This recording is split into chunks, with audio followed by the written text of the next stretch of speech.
From the Windows, Doors, and More Studios, your one-stop shop for all your kitchen and bath needs. The Pat Miller Program. Whoa, 92.3 FM and 1190 AM. Depend on it. Hey, welcome back on this Saturday. Very, very good afternoon, everybody. Welcome in. It is Saturday. Time for you and I to get together again here on our Saturday Think Tank. Hi, it's Pat Miller here with you with our Saturday excursion, our weekend getting together and finding out exactly what happened last week, maybe a little bit about where we are right now, and maybe what's going to come in the week ahead. Now, remember, when I'm on the air, you can always text me at 46862. That's 46862. You text the word WOWO first, and then your question or comment, and it comes to me right here in the studio. And also, you can always email me while I'm on the air or even after I'm off the air, and that's pretty easy. Pat Miller. That's Pat Miller, all one word, no dots or dashes, Pat Miller at WOWO.com. So are we ready? Let's take this one straight from the horse's mouth, shall we? This is from Julie Chavez Rodriguez, who is Joe Biden's campaign manager. Now, this is them saying this, okay? This is not me making some weird half-minded commentary. This is what she says about her boss. The president doesn't talk about shutting down the border and is not advocating for shutting down the border. I thought the president said we had all kinds of troubles, all kinds of problems. We needed to shut it down, and he knows how to do it. And he was inviting Republicans in Congress to get on board with him to shut down the border. Which is it? I can't keep it straight. Can I tell you why this is happening? You're going to hear a lot of mixed messages in our program today. The reason that you are is because this is an election year, and the president, his numbers are really, really bad, and they continue to fall, primarily in immigration and the economy. A few others thrown in, including education, but those are the two big ones. So you're going to hear a lot of this nutty stuff. Wisconsin Secretary of State Sarah Godlewski says, we need comprehensive immigration reforms. This is Wisconsin. This is a state Joe Biden needs. Just for the record, it's a state that Donald Trump needs too. We need comprehensive immigration reform. You know, it's not just about building a wall. It's about making sure that our airways and waterways are secure. Now, what she's saying there, Sarah Godlewski, the Wisconsin Secretary of State, she's not coming out and saying we have no business doing the wall. That's not the problem. But what she's saying is, that doesn't end everything. Comprehensive border control means comprehensive. It means everything, not just down at the southern border. But know it, folks, if we don't get serious about the southern border, it almost doesn't matter what we do elsewhere in the country. We're not going to get serious about rounding up those who should not be here and sending them back from whence they came unless the border wall is up. And if the border wall is not up, there's no sense doing anything else anywhere else. Joe Biden said, if the prior administration, that's, you know who that is, right? Do I need to spell that out for you? That's Donald Trump. Okay. If the prior Donald Trump administration and extreme Republicans in Congress had succeeded in gutting the ACA, 45 million people nationwide would have lost their health insurance. Who said that? Joe Biden. Well, instead, all Americans are paying for far more for a worse product. Thanks, Obamacare. All Americans are paying, whether you're covered under the ACA or not, you're helping to pay for it. You and I are footing the bill. So it doesn't matter what's being said here relative to that, if in fact the president just gets a pass. Everything that he does, I've got another story I'm going to get to you later today in our program here on this Saturday edition. But Joe Biden right now is in a spiral. And he says that everything that is wrong with the country is either the fault of the prior administration or Republicans in Congress. Or Republicans in general, Republican governors, Republican houses, Republican senates across the country. All of that is there, and it doesn't really matter because that's how that goes and yada, yada, yada.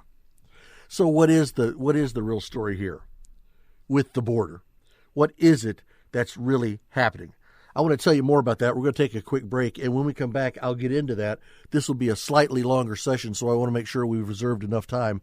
What is what I'm calling the bloodbath at the border that came to us at the hands of Joe Biden? Not Donald Trump, not the Republicans, but at the hand of Joe Biden. We'll talk about that. We'll do it all when we get together here in just a moment on the other side of this break. Thanks for being with us on this Saturday. This is the Pat Miller Program on WOWO, 92.3 FM and 1190 AM, and on the WOWO app.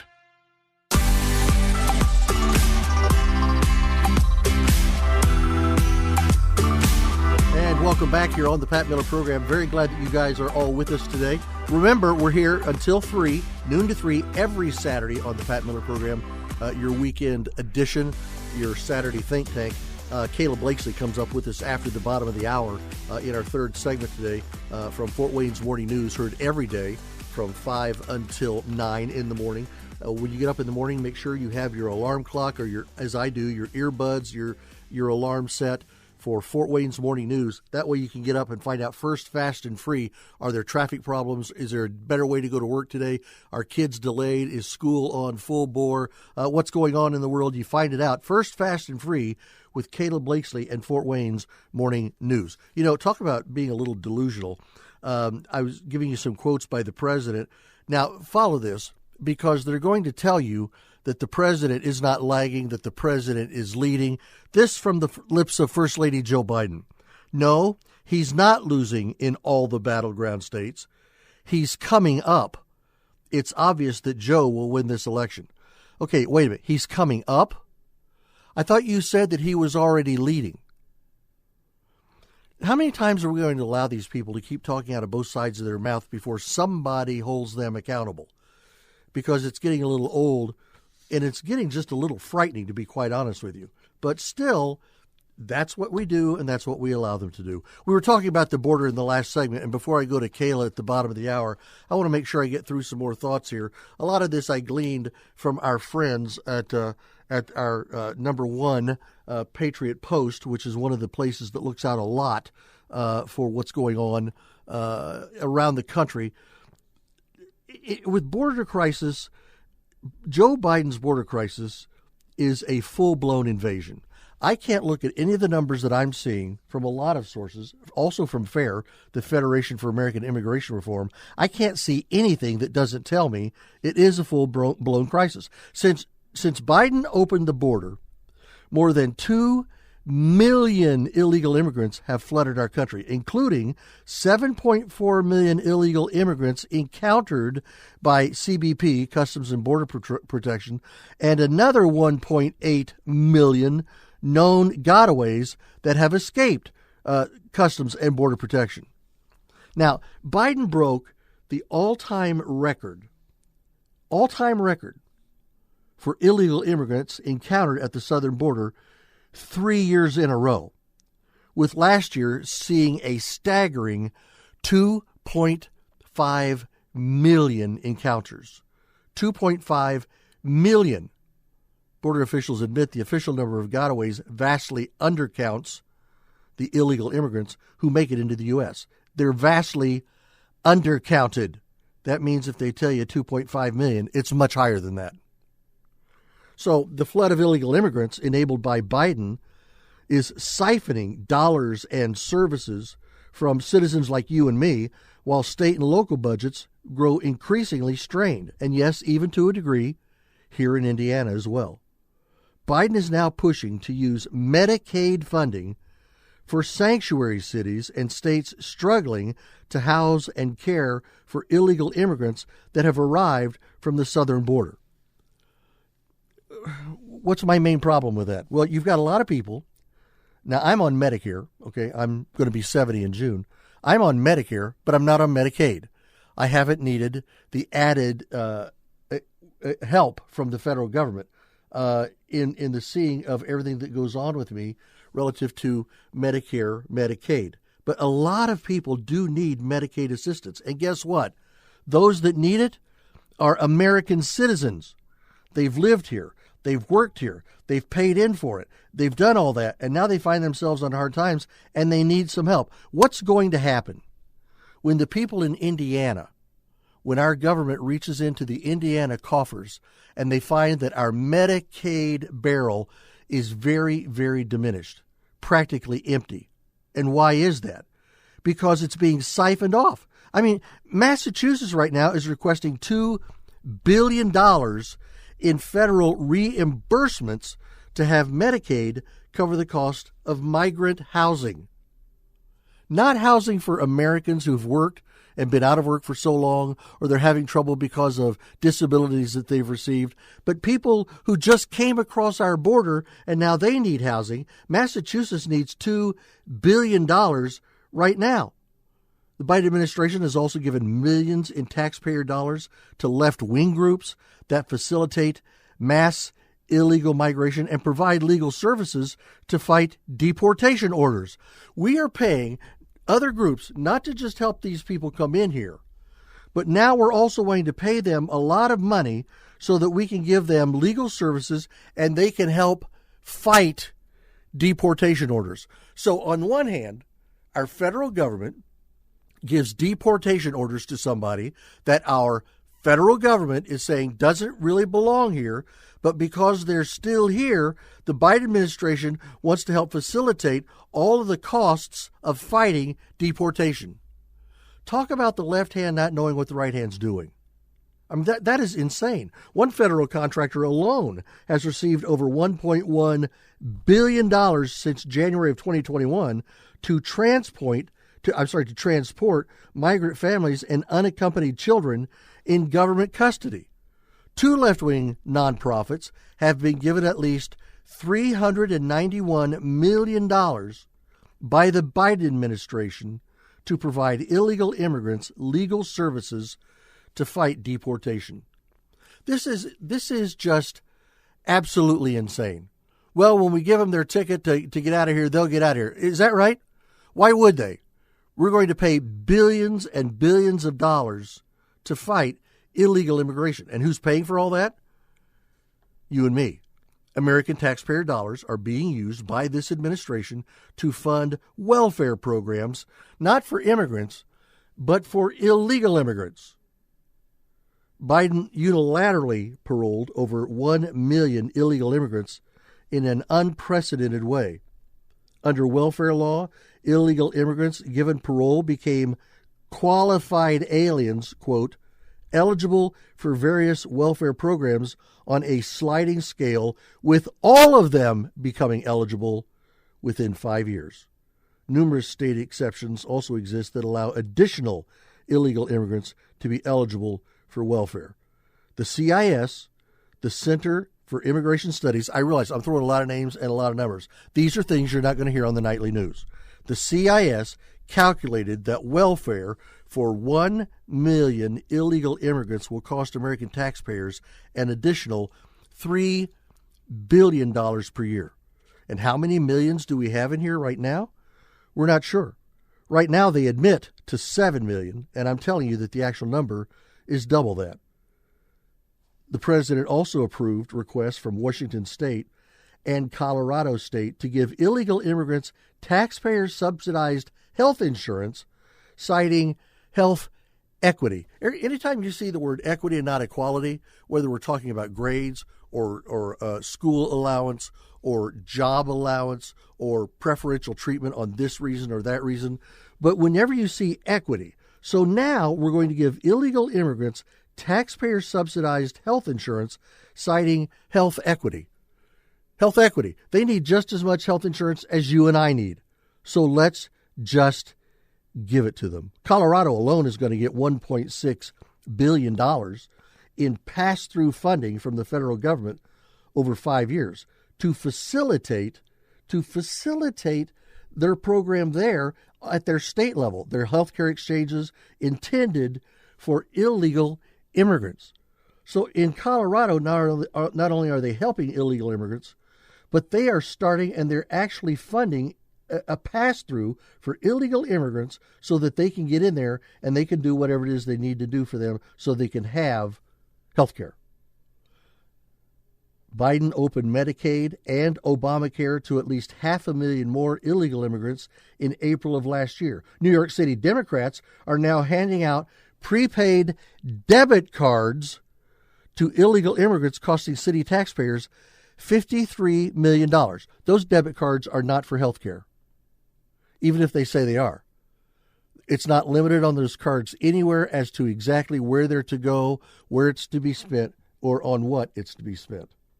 We're just giving money away, just letting it be handed out. The U.S. House Homeland Security Committee estimated that taxpayers could pay up to, and this is because we've got more money than we know what to do with, right? We could pay up to $451 billion to care for illegal immigrants in gotaways that have entered the United States since January of 2021. That's a staggering number. And these numbers are not going to go down. The Federation for American Immigration Reform, our good friends at FAIR, calculated that American taxpayers pay at least $182 billion a year to cover the costs incurred by the presence of 20 million illegal immigrants and their children, which includes $66.5 billion in federal expenses, plus an additional $150.6 billion in state and local expenses. Look, I can keep going, but all I'm doing now is just rattling numbers, and you're sitting there going brain dead because I just throw out more acronyms and this number and that number and to these people and those people. Here's the problem: an awful lot of people that are not working in this country, that are not paying taxes, that aren't going to pay taxes, that aren't even supposed to be here, are costing you and me billions upon billions upon billions upon billions of dollars. It's unconscionable to me. According to FAIR, illegal immigrants and their children account for $73.19 billion in federal expenses, plus an additional $115 billion in local and state figures. That's amazing to me. That's amazing to me. Approximately $3 billion spent annually on Title I-A grants for K-12 students linked to illegal immigrants under the Every Student Succeeds Act. How about we make sure, and I know this sounds like I'm planting my flag, how about if we do this? How about if we make sure every American student succeeds? Would that be okay? Because it seems like now that's like a dirty word. Well, you're just trying to make sure that the American students do okay. And yeah, that's right. That's exactly what I want. I think it's what we all need. I think it's what we all want. Look, if you have children right now that are K-12 and you're listening to my voice, you need to be writing your current congressmen and your senators, and you need to be saying, this has got to stop. You need to be writing here in the 3rd District to Congressman Banks, who will be on with us, by the way, in the next hour. But you need to be talking to him and his office. You need to be talking to our senators, Senators Braun, and go to Braun. The other one's not going to do much help. But you need to be talking to them.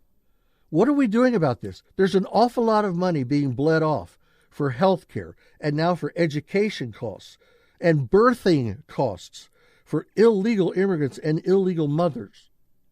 Over $8 billion from fraudulent Medicaid payouts to illegal immigrants, $8 billion in stuff that wasn't even Medicaid eligible.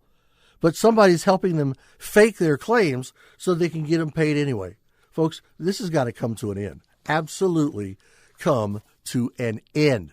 Hey, make sure you stay with us. Coming up we've got our break here at the bottom of the hour, and just after that, Kayla Blakesley from Fort Wayne's Morning News will be with us. So make sure that you're with us here too as we continue our day through this Saturday. Remember, you can email me, patmiller@wowo.com, or text me, text WOWO to 46862. And welcome back, and here, as we always like to do on Saturday afternoons, here as we start the second half hour of the program, I got to get this title correct. The beautiful, the lovely, the talented, the inimitable Kayla Blakesley. Kayla, happy Saturday to you. Say that 5 times fast. No, I'm good to get through it once. So you're doing well? I'm doing great. I've brought you so much content today. Okay. There's a lot of stuff I actually want to run through. And I'll be honest, shameless plug here. This comes from my weekend show called Unholstered, which airs a few hours before yours. Right. It airs at 10:30 Saturday mornings here on WOWO. I've been doing this show for about over 2 years now. Yeah. Now, you do this with the lady from the Fort Wayne Police Department. Yeah, I do this with Captain Sophia Rosales-Scatina. She is actually one of the 4 captains with the Fort Wayne Police Department. She actually oversees the Southeast Quadrant of Fort Wayne. So if you're from around here, you know about where that is. But I had her on Unholstered this weekend, and we got into something that we weren't even initially planning on talking about, but I found it of the utmost importance, and that's why I wanted to share it here on your program. I shared it on mine as well on Friday. But essentially, she shared with me that the Fort Wayne Police Department needs help tracking down a man wanted for 2 attempted kidnappings. And the story was actually pretty startling to me, especially as a parent. You know, this is very alarming. But she shared that on March 25th, Fort Wayne Police Department received several reports about this attempted kidnapping on the southeast side of town. So that is Sophia's quadrant. So this touched very close to home for Sophia. Police were informed about a bald man described as white, approximately in his 40s. He had a beard. He was wearing a white T-shirt. And he was driving in what was reported as a white work van.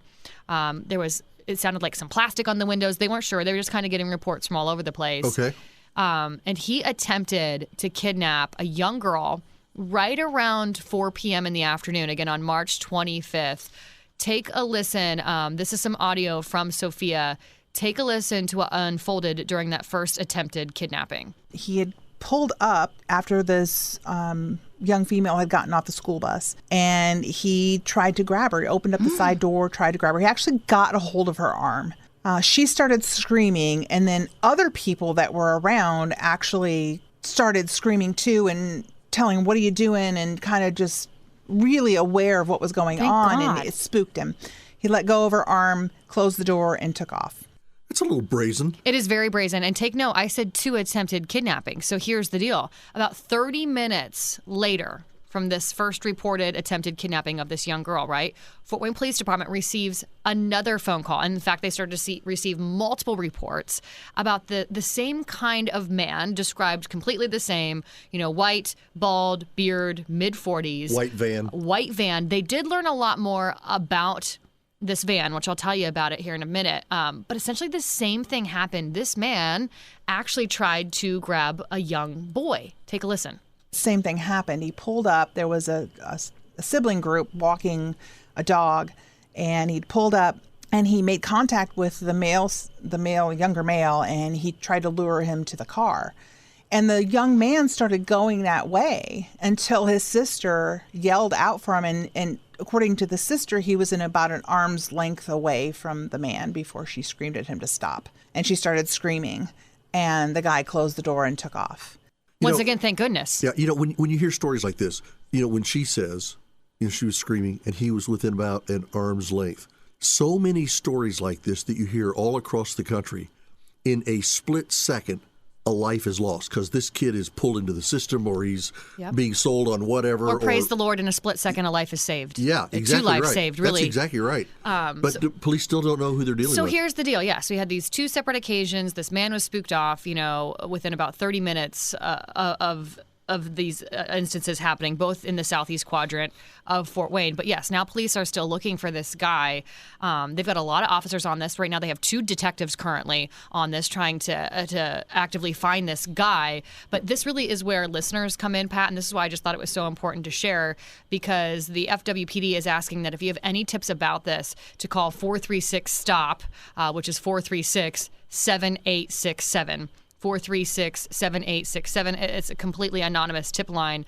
But officers have since learned more about this man, the van specifically, that he was traveling in during these attempted kidnappings. Again, it's a white van. It's described as a transit minivan that has a lot of rust on it. And then plastic actually on the front passenger window. Now, get this. There's no other windows anywhere else on this van. No rear windows, no side windows, just the 2 front windows and the windshield. But again, then there was plastic on the passenger side. They were told there's no roof rack, no ladders, nothing. Also, some of this is from some cam video as well that they've received from some neighborhood, some neighbors in the area. So a much better description of that van. Again, the man described as being white, likely in his 40s, bald with a beard. He was last seen wearing a white shirt with white joggers. But again, this was back on March 25th. Certainly the man has changed his clothes. Maybe not. I don't know. But in this white-looking, mini transit van. Yeah. So again, if you have any information, I just thought it was imperative that we got this information out. If you have any information, call Crime Stoppers, 436-STOP. It's pretty easy to remember, or 436-7867. Now, based on the fact that I've not heard anything about this yet, but I've also not heard about any others, does it seem that it's probably plausible this is this guy's first attempt? I don't know. Hard to say. I mean, it sounds like he was pretty easily spooked, so it makes me think maybe he hasn't done this before. Yeah. But the fact that he attempted to do it so, within 30 minutes, also I'm like, wow, he's pretty daring. Yeah. So maybe he has done this before. I don't know. Let me ask you another question we might not know. Are the two stops where this happened the same stop, very close to the same stop? Yeah, relatively close to the same area. Okay. Yeah. She didn't give out the exact street locations just for certain reasons in relation to the kids. But she did identify, obviously, the southeast quadrant. And then she told me, she goes, Kayla, if we learn any more about the gentleman or the van or anything like that, she would let me know personally. Yeah. So I'll be sharing that as soon as I get information on my show as well. Because like I said, I just think it's all important that we're aware. Like you just said it, in a split second, a life can either be saved or it can be lost. And thankfully, in both of these situations, it sounds like 2 lives were saved. Yeah. So this is a white van, some rust or decay of the front area of the vehicle. No side windows back in the compartment area, no back windows, just the driver's door, the passenger door, and the windshield. And the passenger's window is not there; it's plastic. It's got plastic on it. I guess. I mean, technically, I suppose the window could be there, but they're just plastic. Why would you have plastic if you had a window? Exactly. Right? That's just frightening. It's alarming, right? Especially as a parent, it's very alarming where you can't even trust your kiddos getting off the school board or after the school bus or taking your dog for a walk around the block. It's just frightening. So I wanted to get that out. The other thing that Sophia actually shared on Unholstered, which I also think is just equally as important, she shared that the Fort Wayne Police Department will actually be playing a pretty significant role when it comes to the funeral processions for our late mayor, Tom Henry. Well, and that makes sense. It does make sense. As we know, his funeral is coming up. It's actually going to be now this Friday, so April 12th at 10 a.m. at the Cathedral of the Immaculate Conception in downtown Fort Wayne. There are going to be some public visitations as well. They have 2 of them scheduled for April 10th and April 11th. I know I'm throwing a lot at you here, Pat, That's right. But from 2 to 4 p.m. and 6 to 8 p.m. both days. Okay, so 2 to 4, 6 to 8, and that's on the 10th and the 11th, so Correct. that's Wednesday and Thursday. Correct, leading up to the funeral on Friday. Okay. We don't have the location of that public visitation, of those public visitations yet. I've heard off the record where it's going to be. I'm pretty confident it will be where they're thinking. Well, we don't want to put out information we're not sure of that's not released. I don't want to share it yet until they actually share it with the media. It also just doesn't feel appropriate to be the ones sharing it until they give us the go-ahead to do that. I can tell you what I've heard they're working on. It will be absolutely beautiful for this visitation. So once they share that, we'll be sure to pass that along to you. But I found it interesting when speaking with Captain Sophia Rosales-Schetina about the funeral and the role that the FWPD will be playing. So I thought I'd share that as well. There'll be a large role played by us. Obviously, he was our sitting mayor, so we will have, I believe, honor guard representation. We'll have pipe and drum. But he was an Army veteran as well, so they will have duties at the cemetery. So we will back off at the cemetery at that point. There'll be probably a lot of traffic when that happens on that Friday. So just be prepared for that. We'll put out information as we can about the route and everything from the church to the graveside. So just make people aware that there will be some traffic issues. This will probably be a large procession. So that's what I wanted to do. Make people aware that, if there's going to be street closures or traffic reroutes, the FWPD will inform us, and we'll be sure to inform listeners as well. Can I throw in something here? And I kind of alluded to it last week. The mayor was a Democrat. I'm not.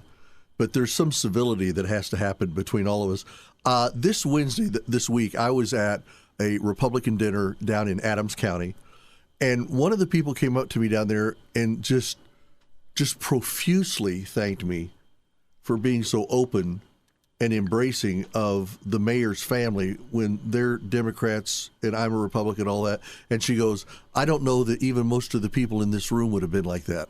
Okay, really? Is that the way it's supposed to be, though? Is that where we are? Yeah, that's sad. Yeah, it's just absolutely nutty. Absolutely nutty. I've said it before on my show, it's unfortunate that it feels like we're headed towards the divided states of America instead of the United States of America. But I also always try to remind people, and remember myself, that it really shouldn't be this us versus them mentality, because divide and conquer. We need to remember that, who and why they're trying to divide us. But as for folks who maybe don't know it or haven't heard or don't really know what's going on, but Mayor Henry did pass away last Thursday. Well, I guess what it would be now, March 28th. Yeah, right. Peacefully in his sleep, according to a statement from his family, he had this medical emergency that was related to his stomach cancer. He was 72 years old, and I just think it's beautiful that the Fort Wayne Police Department will be having a role. I also think it's beautiful. I don't know if you heard this, Pat, but the Fort Wayne Tin Caps, they are actually, so they're kicking off their season coming up Tuesday, April 9th, and they're going to have a special tribute for Mayor Henry to kick off this season because Henry and his family, they always attended the Tin Caps games, huge, obviously, Parkview Field fans, and they'd been attending since Parkview opened the field in 2009. So what a beautiful thing Mike Nutter and the guys there at the Tin Caps will be doing with their opening ceremony on Tuesday, April 9th. Well, and the Tin Caps and the Michaels that run the Tin Caps, I get them on my show every spring when we're kicking into everything. They always have a large community consciousness about them. They do. They really do. And Tom Henry is the one who was mayor when Parkview Field opened, and so since they've been there at the field, he's been their mayor, and so now this is kind of a large deal. Looks like the field. I almost expected you to say when you had a big announcement today that you also were going to run for the mayor's seat. There's 6 candidates now in the field, and none of them have been overly surprising to me yet. Yep. Even this new, I'm going to say kid, he's really not that. He's probably my age, the Austin Knox. That didn't surprise me. I had already heard his name floated quite some time ago. So he's the latest to enter the race. We do have all the details into those candidates. Again, there is now 6 of them who want to be our next mayor. Yeah. You can find all of that info online at wowo.com. And keep checking back there, too, for, again, just all of the funeral arrangements, the visitation hours, location, all of that information, traffic routes, everything. We'll be sure to share it all there at wowo.com. Yeah. I know I'm going to be involved somehow with remembering the mayor. My guess is I will probably go at one of the visitations and just stand in line forever as opposed to the service. And I'm not meaning this wrong at all, but in that he's Catholic and I'm not, I don't really want to take a seat in the church when probably there are a lot of Catholics that want to be in there with him. And so I think I'm just going to, be there.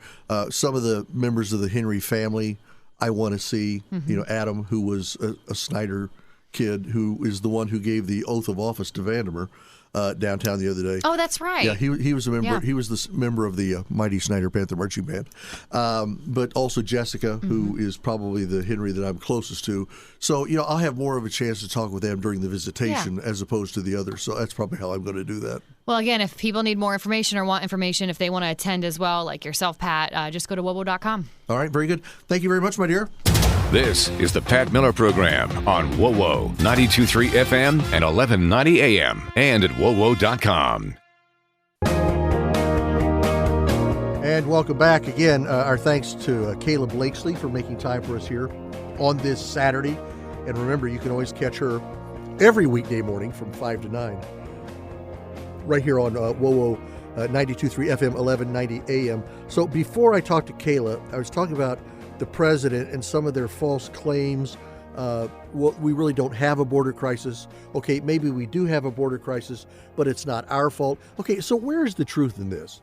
I mean, where does the truth fall in all of this? Because we kind of need to know. And that's where we're at. President Biden, if I went back and looked, and when he addressed Congress on the State of the Union address back March 7th, polls showed that American voters cited the border crisis and illegal immigration as the number one concern in their life. Border crisis, illegal immigration, top issue. The polls also showed that a majority of Americans disapprove of President Biden's handling of immigration and the border. Those things don't ring very well for the president, do they? After 3 years of insisting that our borders are secure, what are you guys worried about? Everything is just fine. Our borders are secure. Refusing to even acknowledge that we have an illegal immigration crisis. As the quote I read to you early in the hour, now he's admitting that it's there, but it's not his fault. The White House has come to recognize that it's political liability for the president to not say there's a problem at the border, because guess what? There's a problem at the border. But instead of offering concrete proposals to fix the problem, President Biden used the address to shirk responsibility, to blame Congress and to promote legislation that would simply make mass illegal immigration a little more orderly. The orderliness of it isn't really my problem.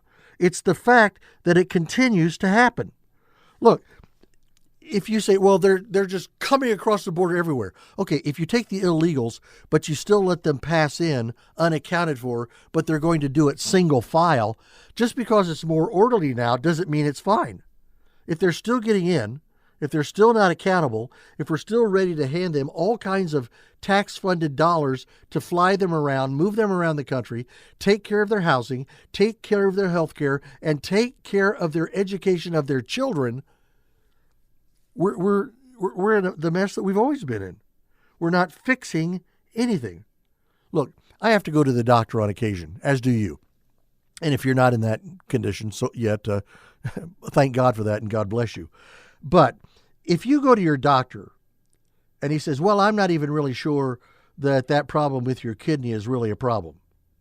Okay, well, can we do some more testing? Well, we can if you want to, but I just don't think it's okay, or whatever. And then you come back a month later and he's saying the same thing. You still have pain. You're still having problems with, whatever's happening in your body. And so then you end up saying, well, I need to go to a different doctor. I need to get another opinion on this. And then you have another doctor that does tests and says, well, I don't know what the previous doctor thought. You do have a problem.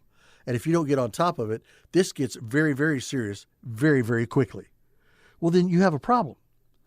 The problem that you have, with me it was kidney disease, but the problem that you have isn't just that you have kidney disease, but you have kidney disease with a doctor who will not face up to what's going on, either because he can't or he won't. Well, when you're dealing with somebody that's dealing with our immigration and our border security and the protection of our country, if that's what you're dealing with, and you have a president that's doing what your doctor was doing, well, there really is no problem. I don't know what you're talking about. There's no problem here. We don't need to shut down because there's no problem with the border. That's not what's going on here.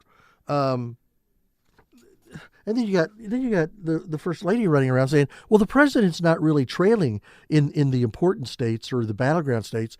In fact, he's not trailing at all. And in fact, right now it's obvious that he's going to win this election because he's coming up. Where does he come up from? You just said he's not trailing and there is no border problem.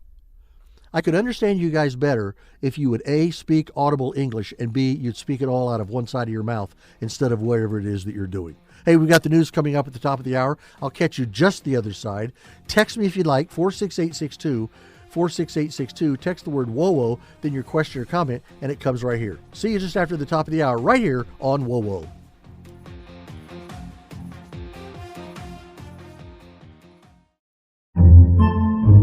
Podcasts by Federated Media.